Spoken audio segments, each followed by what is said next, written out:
read, "Here lives George's parents, the cruelest, nastiest, meanest parents in town." After living in the town for just a week, George's parents became obsessed with Spicebags. In no time, it was all they could think about. They would insist on George serving them food, Spicebags of course, at any hour, day or night. It was far too often that the poor boy would be turfed from his cosy bed in the middle of the night to fetch more Spicebags. As a result, the house absolutely stank of grease. His parents were also incredibly lazy and never lifted a finger. They would bark order after order at George as they scoffed down their Spicebags. It was up to George to wash the floors and paint the house, and hoover the stairs, and feed the cat, and wash the dog, then wash the cat and feed the dog, all on top of his homework. But worst of all, George's parents did not even feed him properly. To them, food was a privilege, not a right. They would eat Spicebag after Spicebag, and the only thing they would allow George to eat was cold, watery porridge. It was as if they went out of their way to feed him the most disgusting dish they could think of. More importantly, however, porridge was cheap, which meant they could buy more Spicebags for themselves. Whatever the reason, their choice of diet for him meant that George was one of the few people in town not addicted to Spicebags. George's dad was a judge, whose job it was to shout a lot at people. He was extremely good at this job, and because he was so lazy, he often held court in the family's living room or kitchen, or really wherever he fancied, rather than bother to go to court. Sometimes George's dad would shout at people from the toilet. During the day, criminals would line up in single file outside whichever room George's dad had chosen, waiting their turn to be shouted at. Some would pass the time playing cards, while others enjoyed mass brawls. George's favourite criminal was Fran, an 85-year-old woman who had taught him how to play the harmonica. Fran had been found guilty of GTA, Grand Theft Apple, on many, many occasions, having been caught robbing an orchard 365 times in the previous year.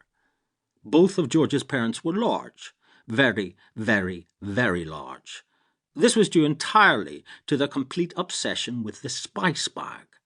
They looked like two people who had taken part successfully in an elephant-eating contest after those elephants had taken part in a pizza with extra cheese eating tournament. "What shall we have for breakfast?" George's dad would ask. "Spicebags, of course," his mum would reply, and off they would trundle. Then at lunchtime George's mum would say, "Oh, I'm starving. What shall we eat?" "I think a Spicebag would slide down quite nicely," his dad would declare. "Quite nicely indeed." And off they would plod to Mr Spicebags. And after a long day of barking orders at George, his dad would say, "Gosh, I'm feeling rather tired after such a hard day's work. And you know what? I still feel hungry." "Yes," George's mum would agree, her belly gurgling enthusiastically. "Yes, I am famished." And well, you might have guessed what was on the menu. You're getting the hang of it. The Spicebag. Sometimes George would suggest, "How about something healthy? Some lettuce, maybe?"